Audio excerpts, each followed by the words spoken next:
ಆತ್ಮೀಯ H16 news ಅರ್ಥಾತ್ ತಿ ಸೀತಾರಾಮ್ ನ್ಯೂಸದ ವೀಕ್ಷಕರೇ, ನಾನು ನಿಮ್ಮವ ಎಂ ಆಯುಧ ಮಲ್ಲಪ್ಪ ಜೊತೆ ಅವರು. ತಾವು ಈಗ ಸುದ್ದಿಗಳ ಲೋಕಕ್ಕೆ ಎಂಟ್ರಿ ಹೊಡಿತಾ ಇದ್ದೀರಿ. ಈ ಸುದ್ದಿಗಳನ್ನು ಪ್ರತಿಯೊಂದು ನೋಡೋ ಜೊತೆಗೆ ನಿಮ್ಮ ಅಭಿಪ್ರಾಯಗಳನ್ನು ಹಂಚ್ತಾ ಇರ್ರಿ. ಯಾಕಂದರೆ ಈ ಸುದ್ದಿಗಳು ನಿಮಗಾಗಿ, ನಿಮ್ಮ ಬದುಕಿಗಾಗಿ, ನಿಮ್ಮ ವೈಚಾರಿಕೆಗಾಗಿ, ನಿಮ್ಮ ತಿಳುವಳಿಕೆಗಾಗಿಯೂ ನಿಮಗೂ ಗೊತ್ತು. ಜೊತೆಗೆ ನಮಗೂ ನಿಮ್ಮೊಂದಿಗೆ ಇದೊಂದು ಮಾತಾಡುವಂಥ ಜೊತೆಗೆ ಸುದ್ದಿಗಳನ್ನು ಬಿಡುವಂಥ ಕೆಲಸ. ಈ ಕೆಲಸದಲ್ಲಿ ನಾವು ನಿಮ್ಮೊಂದಿಗಿದ್ದೀವಿ ಅಂತ ಹೇಳ್ತಾ ನೋಡ್ತಾ ಇರಿ ಸುದ್ದಿಗಳನ್ನು. ಮೊದಲಲ್ಲಿ ಭಾರತೀಯ ಸೈನ್ಯಕ್ಕೆ ಇಷ್ಟಪಟ್ಟು ಸೇರಿದ್ದು ಅದು ಬಹಳ ಹೆಮ್ಮೆ ತರುವಂತ ಕೆಲಸ. ನಮಗೂ ಯುದ್ಧದ ಭಾಗಿಯಾಗುವಂತ ಸೌಭಾಗ್ಯ ಸಿಕ್ಕತ್ರಿ.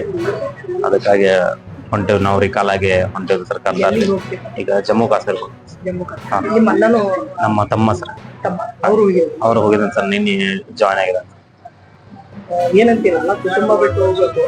ಸರ್ ಹೋಗ್ಬೇಕಲ್ಲ ಸರ್, ನಾವು ನಮ್ಮ ಕುಟುಂಬ ನೋಡಿದ್ರೆ ಪೂರ ದೇಶದ ನಮ್ಮ ಕುಟುಂಬ ಅಂತ ತಿಳ್ಕೊಂಡೇವ್ರಿ. ಪೂರ ಫಸ್ಟ್ ದೇಶ ನೋಡಿ ಆಮೇಲೆ ನೋಡೋದಿರ್ತದೆ. ಹೇಳ್ತಾರೆ ಖುಷಿಯಿಂದ ಹೋಗಿ ಬರ್ಲಿ ಅಂತ ಹೇಳ್ತಾರ್ರಿ. ಅದಕ್ಕಾಗಿ ಕಳ್ಸಿಕೊಡತಾರ್ರಿ. ಅವರು ಖುಷಿಯಿಂದ ಹೋಗಿ ಬರ್ತೀವ್ರಿ.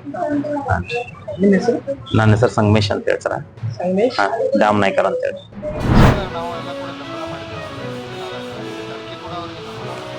ಅವರು ಪ್ರಚೋದನೆ ಮಾಡ್ತಾರೆ, ಮುಸಲ್ಮಾನರೆಲ್ಲ ನಾವು ಒಂದಾಗಬೇಕು. ನಾನು ಈಗ 23ನೇ ತಾರೀಕು ಹೋದ ತಿಂಗಳ ಅಜರ್ಬೈಜಾನ್ಗೆ ಹೋಗಿದ್ದೆ. 10 ಕೋಟಿ ಜನಸಂಖ್ಯೆ ಮುಸಲ್ಮಾನರು. ಒಬ್ಬರು ಬುರ್ಕ ಹಾಕಿಲ್ಲ, ಒಬ್ಬರು ದೇಶದ ಬಗ್ಗೆ ಇನ್ನೊಂದು ದೇಶದ ಬಗ್ಗೆ ಚರ್ಚೆ ಮಾಡೋಂಗಿಲ್ಲ. ರೀತಿ ನೀತಿಗಳು, ಅವರ ನಡವಳಿಕೆಗಳು ಇಡೀ ನೀವು ಜಗತ್ತಿನಲ್ಲಿ ಆ ದೇಶದಲ್ಲಿ ಹೋಗಿ ಬರಬೇಕು. ಅವರು ಒಬ್ಬರು ಮಾದರಿಯಾದಂಥ ದೇಶ ಅಂತ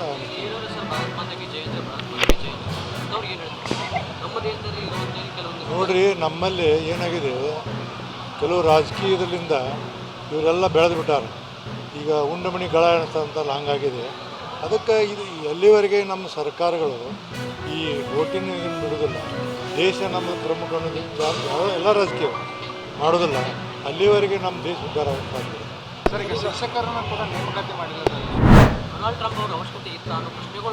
ಎದಕ್ಕೆ ಬೇಕಾಗಿತ್ತು? ಏನು ನಮ್ಮ ದೇಶಕ್ಕೆ ಅವ್ರ್ಯಾರು ಹೇಳೋರು?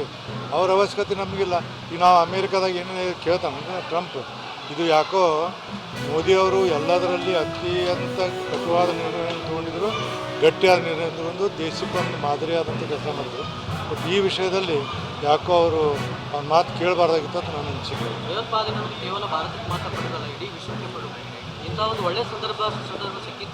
ಈಗ ನಾನು ಹೇಳ್ತೀನಿ ನಿಮಗೆ, ಇಂಥ ಸಂದರ್ಭ ಎಲ್ಲ ದೇಶಗಳು, ರಷ್ಯಾ ಇರ್ಬೋದು, ಅಮೇರಿಕ ಇರ್ಬೋದು, ಜಪಾನ್ ಇರ್ಬೋದು, ಎಲ್ಲ ದೇಶಗಳೊಂದು ಶೃಂಗ ಸಭೆ ಮಾಡಿ ಎಲ್ಲೆಲ್ಲಿ ಭಯೋತ್ಪಾದ ಅವ್ರನ್ನೆಲ್ಲ ಭಯೋತ್ಪಾದನೆ ಸ್ವಚ್ಛಂಗೆ ಒಂದು ನಾಶ ಮಾಡುವಂಥ ಕೆಲಸ ಮಾಡಿದ್ರೆ ದೇಶಕ್ಕೆ ಒಳ್ಳೆಯದು. ಇದೇ ಥರ ಬಿಟ್ಟರೆ ಇನ್ನು ದೇಶ ಯಾವ ದೇಶನೂ ಒಳ್ಳೇದು ಹೋಗೋಕ್ಕೆ ಸಾಧ್ಯ ಅಲ್ಲಲ್ಲ. ಮಾಡಿ ನಿಮ್ಗೆ ಹೇಳ್ತೀನಿ, ನಮ್ಮ ಮಗಳನ್ನು ಹೋಗಿದ್ಲು. ಆ ಜಗದಾಗ ಏನು ಕೂತ್ಕೊಂಡಾರ ಅವರು, ಸೋಮವಾರ ಮಂಗಳವಾರ ಕೂತ್ಕೊಂಡ್ರು. ನೆಕ್ಸ್ಟ್ ಡೇ ದಿವಸ ಇದಾಗಿದೆ. ಅದು ಅಲ್ಲಿ ಹೇಳಿದಕ್ಕೆ ವಾತಾವರಣ. ನಮ್ಮ ಮಗಳು ಹೇಳಿದ್ರು, ಒಂದು ಟಿ ವಿ ಒಳಗೆ ಅವನ್ನ ಹೋದಾಗ ಅವ್ನು ನೋಡಿದ್ನಂತ, ಕುದುರೆ ಮೇಲೆ ಕೆತ್ಕೊಂಡು ಹೋಗುವಾಗ ಅವ್ನು ಬರ್ತೀವಂತ ಹಾಕ್ಕೊಂಡು. ಹಿಂಗದು ಅವ್ರು ಯಾವಾಗಾದರೂ, ಮತ್ತು ಅದಕ್ಕೆ ಕೇವಲ ಇವರು ಉಗ್ರದಷ್ಟಲ್ಲ, ಅಲ್ಲಿ ಪಾಕಿಸ್ತಾನ ಸರ್ಕಾರ ಸಂಪೂರ್ಣ ಬೆಂಬಲ ಇದೆ. ಅವರೆಲ್ಲ ಪ್ಲ್ಯಾನ್ ಮಾಡೋದ್ರಿಂದ ಅದಕ್ಕೆ ನಮ್ಮ ಸರ್ಕಾರ ಒಳ್ಳೆಯ ಕೆಲಸ ಮಾಡಿತ್ತು. ಇದನ್ನು ಈಗ ಇನ್ನಷ್ಟು ಮುಂದುವರಿಸಬೇಕು. ಮತ್ತು ಯಾವುದೇ ರೀತಿಯಿಂದ ಅವ್ರಿಗೂ ವ್ಯವಹಾರಗಳು ಇರಬೇಕು. ನನ್ನ ಒಂದು ಒಳ್ಳೆಯ ವೈಯಕ್ತಿಕ ಅಭಿಪ್ರಾಯದಲ್ಲಿ ಯುದ್ಧವನ್ನು ನಿಲ್ಲಿಸಬಾರ್ದಾಗಿತ್ತು ಭಾರತ. ಯಾಕಂದ್ರೆ ಈಗ ಅವ್ರನ್ನ ಒಂದು ಸರಿ ಮೆತ್ತಗೆ ಮಾಡಿದ್ದು, ಈಗ ಹೋಗಿಬಿಟ್ಟಿದ್ದ ಫೋರ್ಸ್ನಾಗ ಎಲ್ಲ ಮುಗಿದೋಗಿತ್ತು. ಅವರು ಯಾರ್ದೋ ಮಾತು ಕೇಳಿ ಯುದ್ಧ ನಿಲ್ಲಿಸಿದ್ದು ನನಗಂತೂ ನನ್ನ ವೈಯಕ್ತಿಕವಾದಂಥ ಸರಿಯಲ್ಲ. ಯಾಕಂದ್ರೆ ಅವ್ರು ಮತ್ತು ತಮ್ಮ ಇದನ್ನು ಈಗ ನೋಡಿ ಯುದ್ಧ ಘೋಷಣೆ ಮಾಡ್ಯಾರ, ಮತ್ತು ನಿನ್ನೆಲ್ಲ ಫೈರಿಂಗ್ ಮಾಡ್ಯಾರ, ಎಲ್ಲ ಇದು ಮಾಡಿದಾರೆ. ಆಮೇಲೆ ಏನಾಗೈತೆ ಅಂದ್ರೆ ನಮ್ಮ ಬಾರ್ಡರ್ಗೆ ನಾನು ನೋಡೀನಿ, ಬಾರ್ಡರ್ಗೆ ಹಳ್ಳಿಗಳ್ದಾವ. ಅವ್ರು ಅಲ್ಲಿಂದ ಏನು ಬೇಕಾದ ಮಷಿನ್ ಗಣ್ಣಿಗೆ ನೋಡೋದಾಗತ್ತೆ. ನಮ್ಮಲ್ಲಿ ನಮ್ಮ ಪಾಕಿಸ್ತಾನ ಬಾರ್ಡರ್ ಇಲ್ಲ, ನಮ್ಮಲ್ಲಿ ಅಲ್ಲೆಲ್ಲ ದೂರದವ್ರದಾಗ 2-2 ಕಿಲೋಮೀಟ್ರ್ ದೂರ.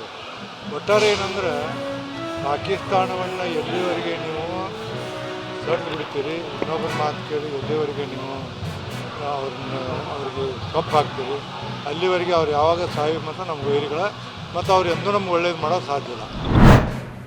ಆದ್ಮೇಲೆ ಎಲ್ಲ ಸುದ್ದಿಗಳನ್ನು ನೋಡಿದ್ರಲ್ಲ, ಏನು ಅನಿಸ್ತು ನಿಮಗೆ?